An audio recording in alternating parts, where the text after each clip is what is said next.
Welcome to today's deep dive. I mean, imagine two people, right? One of them works like 80 hours a week, just sweating through grueling, physically demanding labor. Barely sleeping. Yeah, exactly. Giving literally everything they have to their job. And then the other person works maybe 3 hours a day, mostly from a laptop, on a comfortable couch. They take a few meetings, do some reading. Which is wild when you think about the math society feeds us from childhood. Right. Based on that narrative, the first person should be immensely wealthy, but reality tells us it's almost always the second person. So today we're tearing apart the math of why raw effort it simply does not equal wealth. It is the ultimate structural paradox, you know? We're constantly told that income is a direct reflection of hard work. Which feels good to hear. It does, because it places our financial destiny entirely within our own physical control. It's like, if you want a deeper hole, you just swing the shovel faster. Right. But when you actually look at the distribution of wealth, that shovel metaphor completely disintegrates. Okay, let's unpack this because we are diving into the core philosophy behind the Lazy Billionaire framework.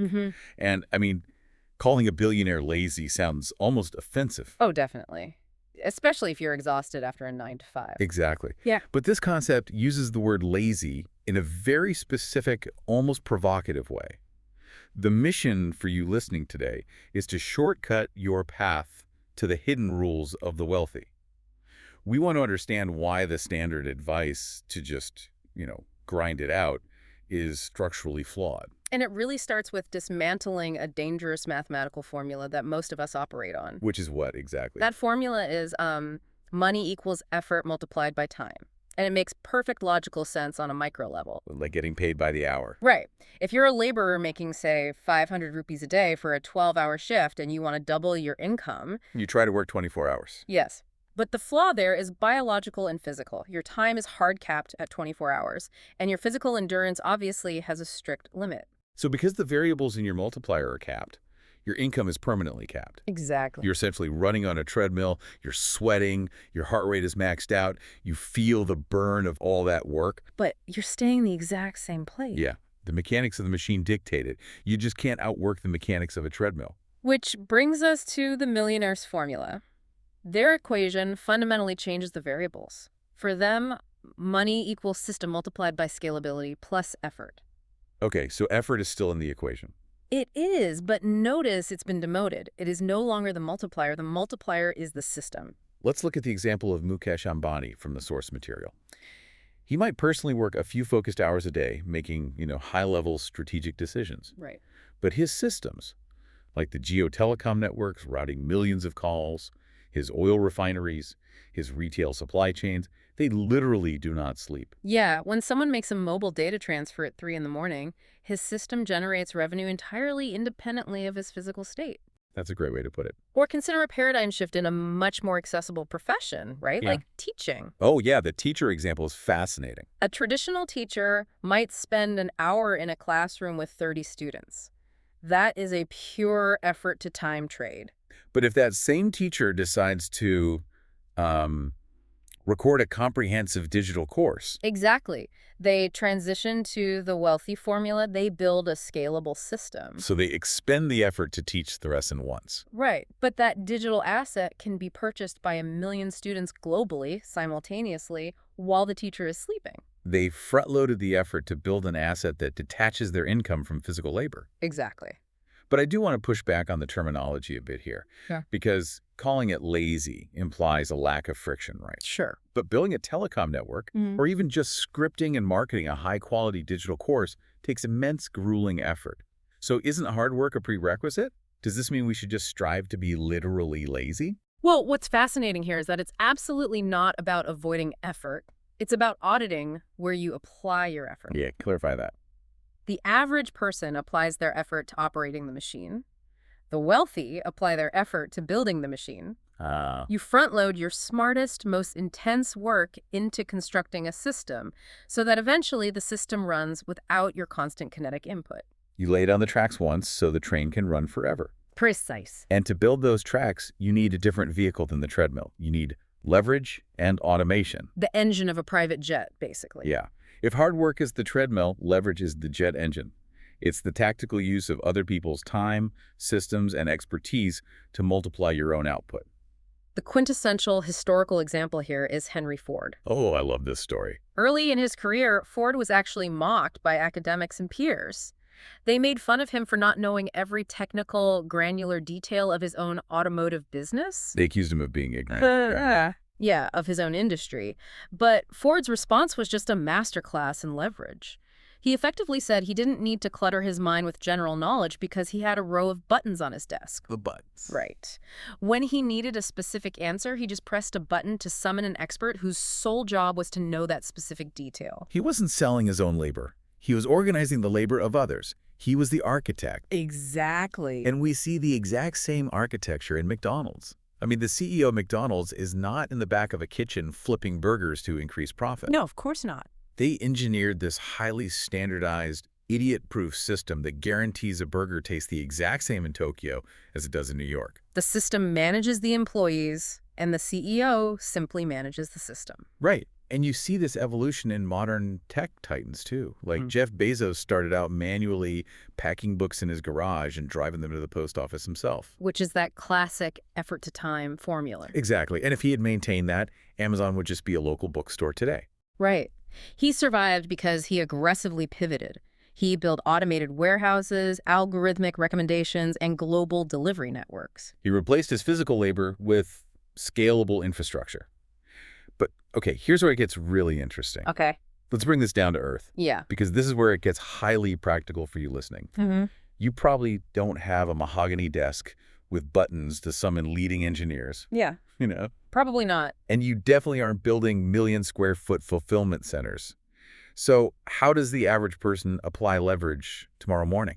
Well, we are living in the greatest era for accessible leverage in human history. Really? Oh, yeah. Leverage today is entirely digital. If you write a piece of software or even just a simple macro that automates your weekly reporting, that script is literally doing the work of 10 people. Oh, wow. Yeah. Or if you record a YouTube video solving a niche problem, that video acts as an employee. It works for you 24/7 for the next decade. That's a huge shift in perspective. It is. If you use AI tools to draft emails, analyze data, or generate code, you are utilizing cognitive leverage. So the actionable step for you listening is to audit your daily routine. Relentlessly ask yourself, where can I replace myself in this process? Okay, but knowing how to automate a spreadsheet or hire a virtual assistant is pretty useless if you're paralyzed by the thought of taking a risk, right? Absolutely. Which brings us to the internal operating system required to actually run these external systems, the psychology of wealth. Because the framework is incredibly clear that the biggest roadblock isn't a lack of technological tools, it's a psychological barrier. Specifically, the paralysis of the worst-case scenario. Yes. The data suggests that a vast majority of people never execute on their ideas because their brain's amygdala treats financial or social failure as a literal existential threat. They ask, what if I lose my investment? What if my peers judge me? Exactly. Though, to be fair, avoiding ruin is a pretty deeply ingrained evolutionary survival tactic. I mean, we're wired for it. It is, yeah. But in a modern economic context, that instinct just keeps you stagnant.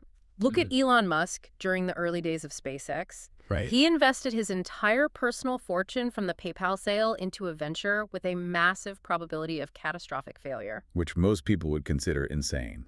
Right. But when asked about that risk, his rationale was fascinating. He had fully accepted the worst-case scenario. He just assumed he would lose the money. But he did it anyway. Yes, because he redefined the metric of success. He knew the engineering knowledge and the data he would extract from the attempt would be invaluable. He wasn't evaluating risk strictly through a financial lens. He was evaluating the acquisition of high-leverage knowledge. And the framework provides a highly tactical way to manage this fear, right? Beyond visualization, how do millionaires practically manage the emotional roller coaster of big risks when things go wrong? They use something called the fear flip exercise. The fear flip? Right. Instead of letting vague anxiety cloud your judgment, you forcefully quantify the fear. You write down the absolute worst-case scenario if your venture fails. And for most of us, the worst case isn't starvation or death. It's like we might lose a few $1,000s and have to update our resume to get another corporate job. Exactly. Once you put the worst case on paper, the brain realizes it is entirely survivable. The vague monster in the closet becomes a highly manageable data point. I love that. Yeah. But conquering that fear is just the baseline, isn't it? It is. The next psychological hurdle is guarding your energy. Which brings up Warren Buffett and Bill Gates. Yes, there's that famous anecdote where they were at a dinner party together. They were asked to write down the single most important factor in their success. And independently, they both wrote down the exact same word. Focus. Focus.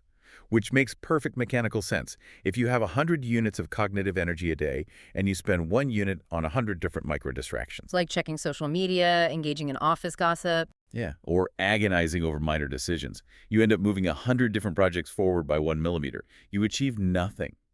The framework labels these distractions as energy vampires. Energy vampires. Yeah, it's an auditing process. The millionaire mindset takes those same 100 units of energy and allocates 25 units to just 4 extremely high-impact strategic tasks. So multitasking is entirely rejected. Completely. Neurologically speaking, multitasking is just rapid task switching.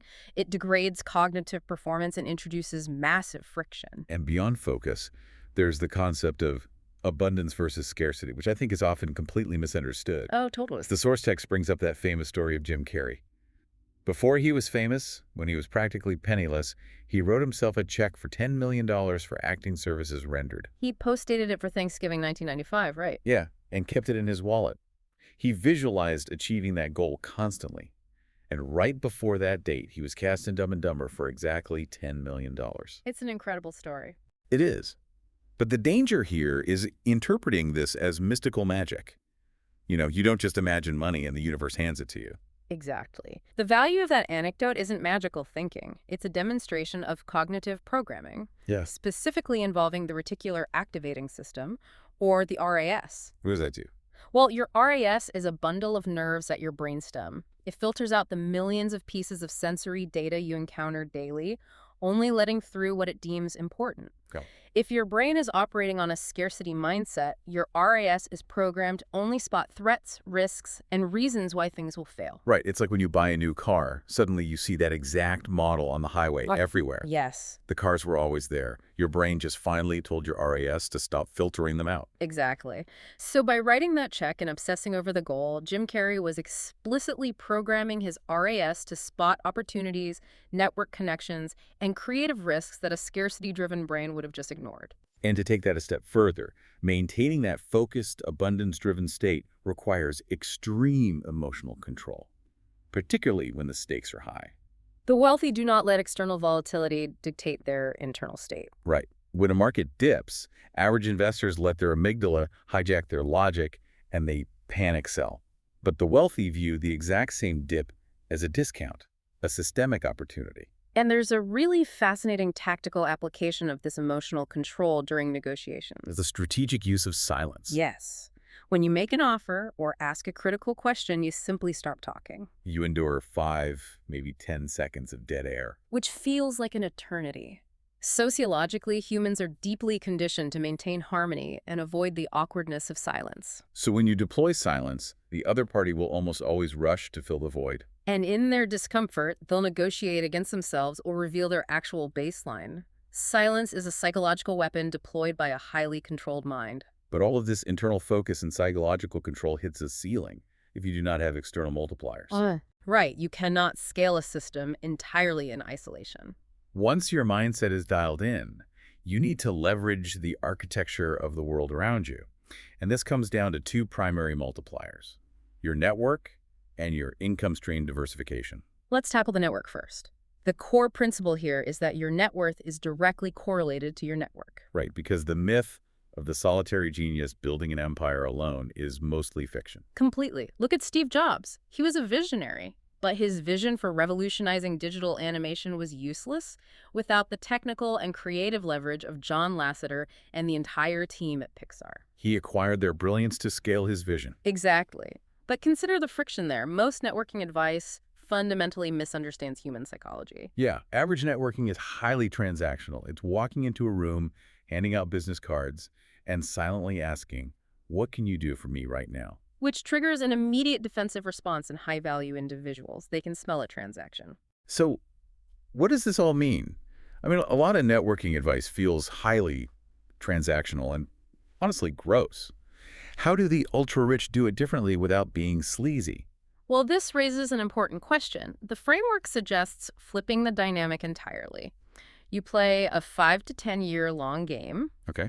You enter a dynamic asking, what highly specific value can I provide to this person without asking for a single thing in return? You solve a problem for them. Right. You build genuine goodwill, knowing that a win-win collaboration compounds over a decade, rather than trying to extract an immediate return on investment. And strategically, they aren't attempting to collect thousands of superficial contacts either. No, they map the topology of their industry to identify connectors. Connectors. A connector is a central node in a network, someone who bridges multiple disparate groups. By building deep value with one connector, you effectively leverage the reach of thousands. And tying back to emotional control in these interactions, the wealthy listen exponentially more than they speak. Yes, they are gathering data on the ecosystem while everyone else is wasting energy trying to sound smart.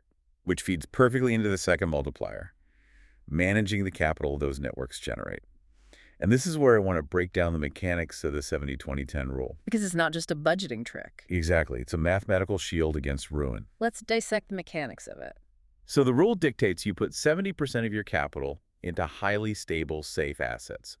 Things like treasury bonds, index funds, or stable real estate. Right. Then you allocate 20% to growth vehicles, maybe scaling your own business or individual blue chip stocks. And the final 10%. That's reserved for highly asymmetric speculative bets, startups, crypto, high-risk ventures. The brilliance of this architecture is how it manipulates risk. Exactly. The math protects you from your own ambition. If you take that 10% speculative bucket and it goes to absolute zero, like the startup, completely fails. You haven't lost your livelihood. Why? Because the 70% bucket is sitting in stable assets yielding, say, a 5% return. That steady passive yield mathematically absorbs the shock of the high-risk failure. You are insulated from ruin, which removes the fear, allowing you to actually take the massive swings that create outsized wealth. And that architecture highlights the ultimate pivot from active to passive income. Right, because active income, trading your hours for a salary, is merely the seed capital. The goal is to use that seed capital to buy assets that operate independently of your time. Your active income buys a rental property, and that property yields passive rent. The golden rule of this financial ecosystem is that every dollar is an employee, and your employees should constantly be birthing new employees. Which brings us to the ultimate question, why? Yeah, why do all this? Why build these complex systems, conquer your psychological fears, map out networks, and strictly allocate capital? The objective is not to hoard money in a vault like a dragon. No. The objective is to purchase the single most valuable non-renewable resource in the universe. Time. Richard Branson captured this perfectly. He noted that his massive business empire is not about the pursuit of money. It is about the pursuit of time freedom. The ability to dictate the precise terms of your day. Exactly. To wake up without a corporate alarm. To choose which problems you want to solve and to be entirely present with your family. Money is simply the currency used to buy back your sovereignty from the treadmill. But there is a deep irony here. To live this so-called lazy lifestyle of time freedom, you actually have to operate with almost militant discipline. You do. So if time freedom is the goal, how exactly do they structure their day to protect it? Because they aren't just sitting around waiting for the systems to print money. The routine of the lazy millionaire is built entirely around managing cognitive energy, not tracking hours. Okay. They prioritize deep work blocks. This means 2 to 3 hours of severe, uninterrupted, notification-free focus on their single highest leverage task. No emails, no rapid context switching. None of it. They completely batch their operational tasks to minimize friction. And they rely heavily on the Pareto principle, the 80-20 rule, right? Yes. In any system, 80% of the outputs come from 20% of the inputs. So if you look at a business, 80% of the revenue usually comes from 20% of the clients. The operational reality of this is ruthless auditing. You have to analyze your week and identify the exact 20% of actions that actually move the needle. Right.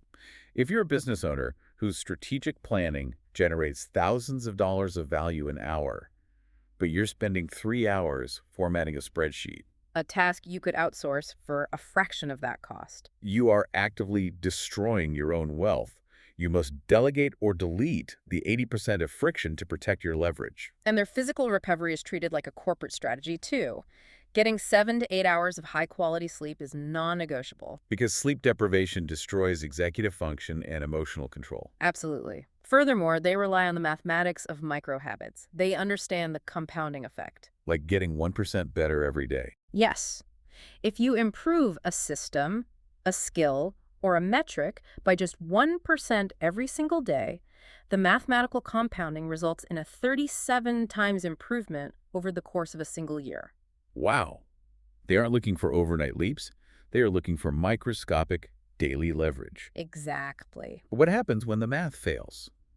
Because no system is perfect, and the source material is very blunt about the fact that failure is an absolute certainty. Well, this is where their psychological framework separates them from the average person. They do not internalize failure as a reflection of their identity. They treat failure strictly as data acquisition. Think about Thomas Edison.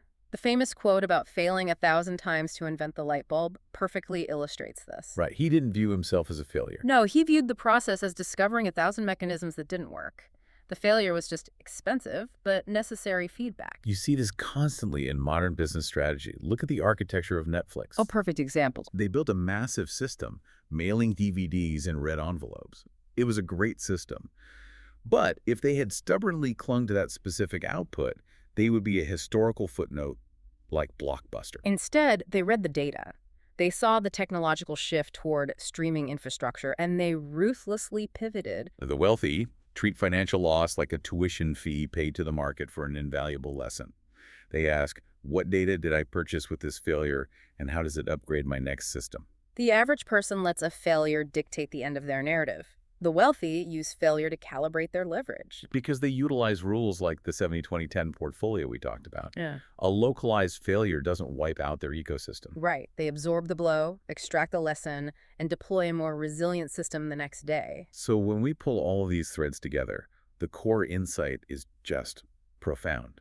True wealth is not a trophy handed to the person who swings the shovel the hardest or sacrifices the most sleep. It is an entirely different game played on a different board. It requires a fundamental shift from trading your finite biological time for a paycheck to architecting systems that operate independently of your kinetic effort. It demands that you aggressively leverage technology and the brilliance of other people. It requires you to guard your cognitive focus against energy vampires, to program your brain for abundance, To cultivate a network based on providing deep value rather than extracting quick favors. and to view every setback as merely a data point optimizing your path toward ultimate time freedom.